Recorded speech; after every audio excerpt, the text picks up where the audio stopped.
اور اگر تھوڑی سی دیر کے لیے کچھ اسلام کے احکام نافذ ہو گئے تھے افغانستان میں تو انہوں نے بھی تو آنے کی اجازت تو نہیں دی کہ آ جائیں بعض لوگ اور یہاں پر آباد ہو جائیں. زمین نہیں خرید سکتے. ہماری قوم کہے گی یہ ہماری زمینیں بیچ رہے ہیں. لہذا طالبان بھی اس کی ہمت نہیں کر سکے کہ وہ قوم کے جذبات کے خلاف باہر سے آنے والے مسلمانوں کو آباد کریں. سعودی عرب تو گھسنے کا نام نہیں لینے دیتا. عمرے کا ویزا ہے تو چلے جاؤ, دفاع جاؤ, نکل جاؤ, ورنہ پھر پکڑ دھکڑ شروع ہو جائے گی. چھڑتے آپ کو پکڑیں گے جیل میں ٹھوس دیں گے. بس عمرہ کرو اور جاؤ. یہاں آباد ہونے کا کوئی سوال نہیں, قتل کوئی سوال نہیں. لہذا کیا کریں اب, یہ سوچنے کی بات ہے. دیکھیے ہماری بندگی جزوی ہے. نمازیں ہم پڑھ رہے ہیں, روزے ہم رکھ رہے ہیں, مسجدیں عالی شان بنائی ہیں, مدرسے بھی بہت بڑے بڑے بن گئے ہیں, واقعتاً اس میں کوئی شک نہیں.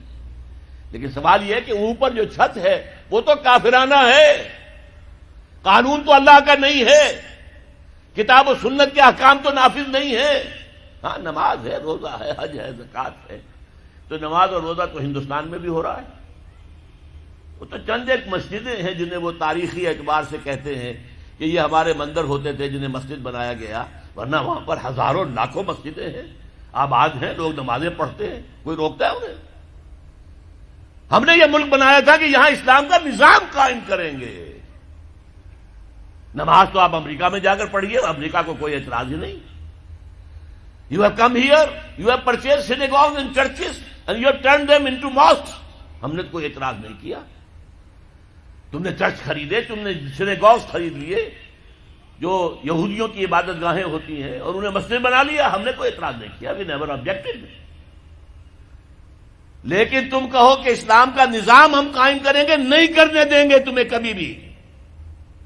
تم چاہو کہ تم اسلام کا معاشی نظام قائم کرو, کبھی اجازت نہیں دیں گے. تم چاہو کہ اسلام کی معاشرتی اقدار کو تم قائم کرو, کبھی نہیں کرنے دیں گے. یہ ہے اس وقت جو ہمارے ساتھ پیش آ رہا ہے معاملہ. پورا مغرب اس پر اڑا ہوا ہے. اسلامی نظام کہیں نہیں آنے دیں گے. ہاں نمازیں پڑھو, ہمیں کوئی اعتراض نہیں. روزے رکھو, تم روزے 30 کی بجائے 100 رکھو, ہمارا کیا لیتے ہو؟ تمہاری کمزوری ہو جائے گی. ہم تو تمہیں لیبر اسی وقت دیں گے جب پورے 8 گھنٹے کام کرو گے ڈٹ کر, اس میں کوئی رعایت نہیں کریں گے تمہارے ساتھ. بہرحال سوال یہ ہے کہ میں کیا کروں, کوئی راستہ ہے؟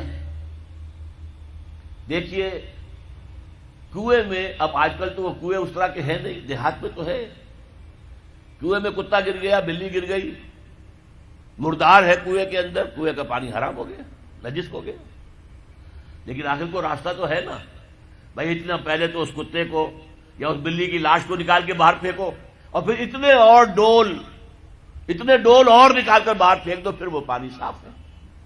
اس کا کیا نام ہے؟ کفارہ. اسی طرح رمضان کا روزہ تھا, آپ سے صبر نہیں کیا گیا, روزہ ٹوٹ گیا. اب کیا ہے, اس کی گناہ کی کوئی بدل بھی ہے؟ ہاں ہے. 60 روزے رکھو اب متواتر پے بپے, 60 روزے, تب کفارہ ہوگا اس گناہ کا. تم نے فرض روزہ توڑ دیا. ہاں اگر نفلی روزہ تھا تو توڑ دیا تو صرف اس کی قضا دینی ہوگی بس. فرض روزہ اسے توڑ دیا ہے تو اس کے لیے تو 2 مہینے کے 60 روزے پے بپے رکھنے پڑے. تو اب ہم جو کفر کے تحت زندگی گزار رہے ہیں, اور اس اعتبار سے اللہ کی نگاہ میں ہم کافر ہیں. لیکن سوال یہ ہے کہ جائیں تو کہاں جائیں, کریں تو کیا کریں؟ نظام کفر کا ہے. قرآن کہتا ہے وَمَن لَّمْ يَحْكُم بِمَا أَنزَلَ اللَّهُ فَأُولَٰئِكَ هُمُ الْكَافِرُونَ. جو لوگ قرآن کی, اللہ کی اتاری ہوئی شریعت کے مطابق فیصلے نہیں کرتے, وہی تو کافر ہے. کافر کسے کہتے ہیں؟ اقبال نے کہا نا, بتوں سے تجھ کو امید ہے, خدا سے نو امیدی, مجھے بتا تو صحیح اور کافری کیا ہے؟ تمہاری ساری امیدیں امریکہ کے ساتھ وابستہ ہیں. وہ مسئلہ طے کرا دے, وہ یہ کرا دے, وہ کرا دے, وہ معاملہ ہمارا. وہی تو سب سے بڑا چور وہی ہے, سب سے بڑا ڈاکو وہی ہے, سب سے بڑا اسلام کا مخالف وہی ہے, اور اسی کے پاس ہم جاتے ہیں. قرآن کا فتویٰ تو یہ کہ تم کافر ہو. ہاں انفرادی طور پر تم مسلمان ہو, اجتماعی طور پر قومی سطح پر تم کافر ہو. ومن لم يحكم بما انزل الله فاولئك هم الكافرون. یہ 7واں رکوع ہے سورہ مائدہ کا. اور پھر فرمایا ومن لم يحكم بما انزل الله فاولئك هم الظالمون. جو اللہ کے اتارے ہوئے قانون کے مطابق فیصلے نہیں کرتے وہی تو مشرک ہیں. اللہ کے حکم کو چھوڑ کے کسی اور کے حکم پر فیصلہ کر رہے ہو، اس سے بڑا شرک کیا ہوگا. اور تیسری مرتبہ فرمایا ومن لم يحكم بما انزل الله فاولئك هم الفاسقون. وہی تو فاسق ہیں، فاجر ہیں، وہی تو سرکش ہیں، وہی تو باغی ہیں، وہی تو غدار ہیں اللہ کے، جو اللہ کی شریعت کے مطابق فیصلے نہیں کرتے. اب ان 3 آیتوں کی روح سے سمجھ لیجئے ہم کہاں کھڑے ہیں، کیا کر رہے ہیں.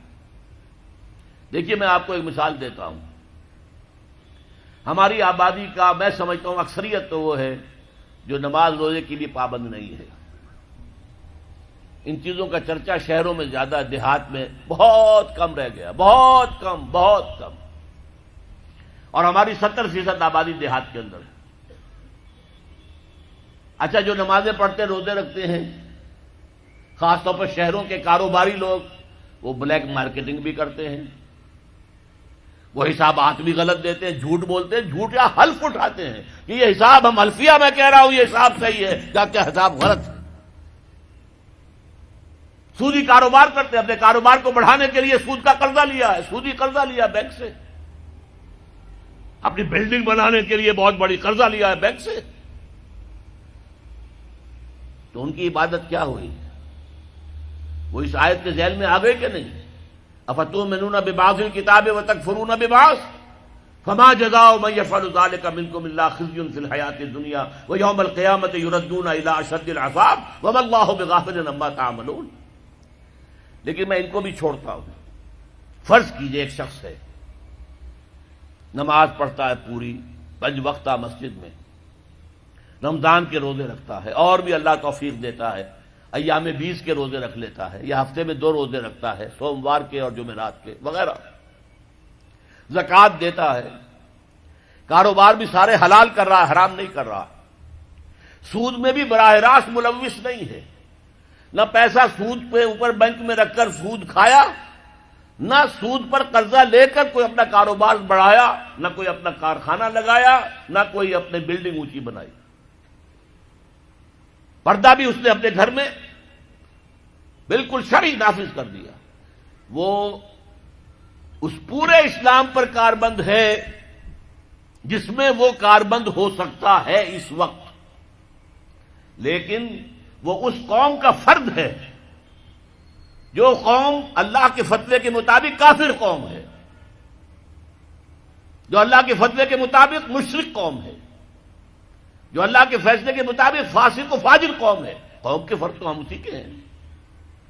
چور کا ہاتھ تو نہیں کاٹا جا رہا، ڈاکوؤں کو وہ سزا تو نہیں جا رہی سورہ مائدہ میں جو آئی ہے، ان کے ہاتھ اور پاؤں مقابل سم سے کاٹ دیے جائیں، یا یہ کہ انہیں ملک سے باہر دفع کر دیا جائے، قتلوا تقتیلا، ان کے ٹکڑے کر دیے جائیں.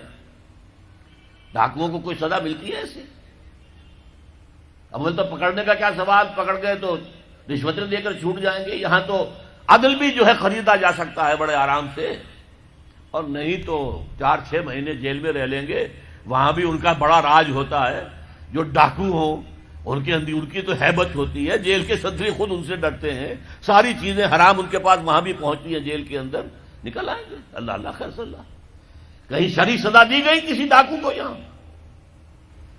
ابھی تو یہ بڑی بحثیں چل رہی ہیں. حدود قوانین جو بنائے گئے تھے وہ بڑی جلدی میں بنائے گئے تھے، کچھ خلا اس میں رہ گئے ہیں، لیکن اصل میں جو لوگ شور مچا رہے ہیں وہ ہیں جو کہتے ہیں کہ یہ اسلامی سزائیں وحشیانہ ہیں.